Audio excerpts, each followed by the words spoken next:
Huntsville, Alabama has issued a severe thunderstorm warning for Coleman County in north-central Alabama until noon Central Daylight Time.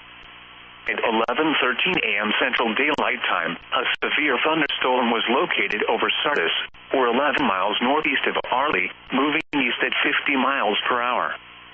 Hazard, 60 miles per hour wind gusts and quarter-size hail. Source, radar indicated. Impact, hail damage to vehicles is expected. Expect wind damage to roofs, siding, and trees.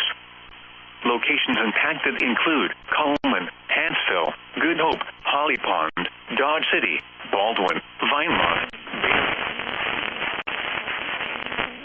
For your